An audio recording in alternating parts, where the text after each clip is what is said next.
Baalath Khan parliament में बैठा होता, अगर आज बालात खान मुशर्रफ को पगड़ी बांधता, अगर आज बालात खान वजीर आला होता तो मैं यहाँ मेरे सब नीचे होता, लेकिन बालात खान ने सरजमीन के लिए कुर्बान होकर मेरा सर फख्र से बुलंद कर दिया है।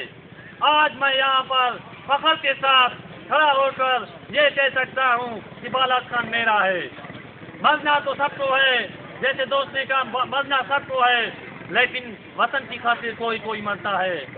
अफसोस तो ये होता है कि यहाँ पर उन मीर मोतबरीन और सिद्दी के उन गद्दारों पर, जो जब अंग्रेज यहाँ आया था, ये भी आपको तारीख पता होनी चाहिए कि अंग्रेज की बग्गी को इसी सिब्बी से खींचा गया था, और जब मुशर्रफ आया था तो उसको पगड़ी भी इसी सरजमीन पर बांध दी गई थी।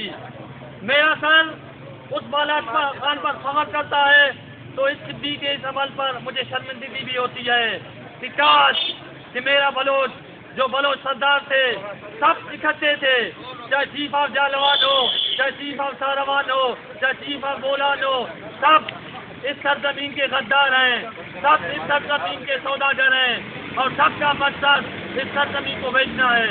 लेकिन एक बात मुझे फख्र है कि आज बालात खान ने अपनी सरजमीन के लिए जान देकर मेरा सर फख्र से बुलंद कर दिया है। आज मैं फख्र के साथ इस बलोचिस्तान चौक पर ये ऐलान करता हूँ, ये ऐलान है हमारा MBSO का, ये बलोच नौजवानों का, हमारे बलोच दूसरे भी जोड़कार हैं कि हमारा मकसद आज़ाद बलोचिस्तान है। और तुम ये जो नौजवानों को उठा के जाते हो, कुछ ही दिन पहले सिब्बी से तुमने हमारे 3 नौजवानों को उठा के ले गए हो, ये मत सोचो कि सिब्बी तो तुम इस तरीके से तुम चलाना चाहते हो। वैसे तो पूरा बलोचिस्तान आग में लपका हुआ है, लेकिन अगर सिब्बी में ये हाल हुआ, अगर सिब्बी में यही हाल तुम्हारा रहा, तो सिब्बी भी तुम्हारे लिए, सिब्बी की सरजमीन भी तुम्हारे लिए इतनी गर्म हो जाएगी कि तुम्हारे पाँव यहाँ नहीं ठहर सकेंगे। और दोस्तों, आज ऐश करो, आज ऐश का दिन है, आज तजदीद का दिन है कि शहीद ने सिर्फ यहाँ पर ये नहीं आना है कि हम यहाँ पर 5-10 मिनट इकट्ठे हुए शहीद को याद किया। आज अपनी ज़िंदगी को हराम करो, आज सोने को अपनी को हराम करो, हर टाइम ये याद करो कि सरजमीन पर आज हमारी औरतें महफूज नहीं हैं। इसी सिब्बी के थाने में आपको याद होगा, अगर आप बागैरत बलोच है, अगर आप में कुछ भी शर्म है, तो इसी की थाने में जालवी के मरी बलोचों को, औरतों को यहाँ थाने में लाया गया था। हम लोगों ने क्या किया? कब तक इस तरह खामोश रहोगे? खुदा की कसम, अगर इस तरह रहे तो 1000 पगड़ियाँ यहाँ मुशर्रफ जैसे को बांधे जाएंगी, 1000 बग्गी खींचे जाएंगे। अगर इन बग्गी वालों को, अगर इन मीर मोतबरीन को जो DCO ऑफिस में सोए हुए हैं, इन दलालों को, इन गद्दारों को जो है बलोच सरजमीन पर अपनी माँ का सौदा कर रहे हैं, इनके गले को पकड़ो, इनकी पगड़ी को उछाल दो। जो मीर मोतबर है, तमाम कबीले के मीर मोतबर है, चाहे मरी है, चाहे रुखी है, चाहे डिस्कोरी है, द्वारमजई है, जत्तोई है, जो भी है, सब गद्दार हैं, सब इस सरजमीन के सौदागर हैं। सब शाम को यहाँ से जाकर फाटक की उस तरफ सरजमीन का सौदा करते हैं। शर्म आनी चाहिए उनको। और तुम्हारी नस्लें, ऐसी नस्ल तुम पाल रहे हो, ये आज की बात नहीं है।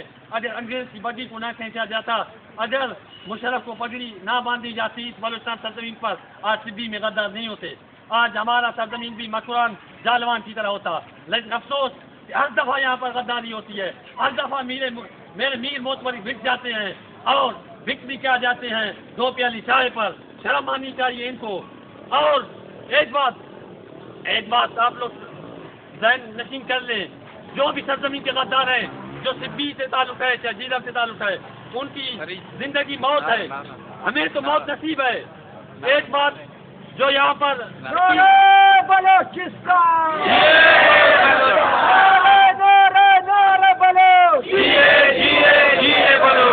एक बात यहाँ पर ये कबायली अमादीन दूसरे हैं, तीसरे ये फैलाना चाहते हैं कि बलोच जीत नहीं सकता, BLA जीत नहीं सकता। खुदा की कसम, सूरज ना निकले, कोई कहे कि सूरज नहीं निकलेगा, मुझे यकीन होगा, कोई ये कहेगा बलोच को शिकस्त होगी, मुझे कभी भी इस बात पर यकीन नहीं है। क्योंकि एक चीज तुम्हारे पास है, तुम्हारे पास सिर्फ मौत है।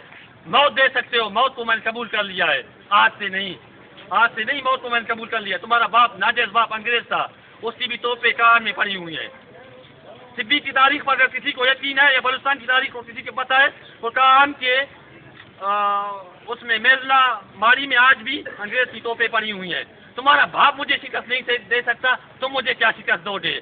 हाँ, एक बात है, मौत तो मुझे दे सकते हो, और मौत मैंने कबूल कर लिया है कि मौत को मैंने गले से लगा लिया है, क्योंकि आज़ादी अपने लिए नहीं होती। हम यहाँ पर खड़े हुए हैं इसलिए नहीं कि आज़ाद हो जाए, कल को यहाँ सारे कौंसल नाजिम हो जाए, शायद हम में से कोई नस्ल नहीं बचेगा। आज़ादी हमारे ऐसे नस्लों के लिए है। अगर हमारे बाप दादा बड्डी ना खरीदते तो आज हम आज़ाद होते, आज हम आज़ाद नसीब होते। लेकिन अफसोस कि उन्होंने कुछ नहीं किया, आज आपको करना है। अगर आपने भी इसी तरह सरजमीन से गद्दारी की तो हमारी आइंदा नस्लें भी इसी तरह गुलाम होगी। तमाम दोस्त, आज नौजवान किसी पर आपको निकलना है, क्योंकि इनकलाब आपको लाना है। जी गवीरिया अगर 86 बंदूक के साथ इनकलाब के लिए निकलता है तो उसके 12 बंदे बच जाते हैं। आज सिद्दी में आपको ये पूरा चोट मरा हुआ है। आज आप अगर इनकलाब के लिए कोशिश करें तो ये कुछ नहीं है। ये गद्दार, ये दर खरीद, सिब्बी में शायद इनकी तादाद ज्यादा है, बहुत ज्यादा इनकी तादाद। वो हमारे साथ भी हैं, वो टोंपर्स की शक्ल में भी हैं। वो टोंपर्स जो जब बालक की वो रैली होती है कहते हैं कि तस्वीर मत ले जाओ बालक खान की, क्योंकि बालक खान मेरा लीडर नहीं था। शर्म आनी चाहिए उस टोंपर्स को। आज जिधर भी बैठा हुआ है, शर्म आनी चाहिए उसको कि तुम सरकार की दलाली करके बलोच टोंपर्स का लिबादा ओढ़े हुए हो, और उन आलिमों को और उन मुल्लाओं को, उन मुतलाओं को जिन्होंने यहाँ पर ये नारा लगाया था कि आज़ाद अदलिया होगी तो बलूचिस्तान में खुशहाली होगी, फिलहाल होगा। ये जो बीएनपी वाले थे, जो नेशनल पार्टी वाले थे, जिन्होंने मुतला का इस्तेमाल किया था, आज तो चीफ जस्टिस भी तुम्हारा आज़ाद हुआ, सब कुछ आज़ाद हुए। आज देखो जाकिर मजीद का क्या हाल है। आज आसिम बलोच की मफकशुदा लाश मिली है। हिदायत तुम्हारा चीफ जस्टिस, लाहौर में एक चौधरी पर कुछ होता है तो सोमो नोटिस होता है, लेकिन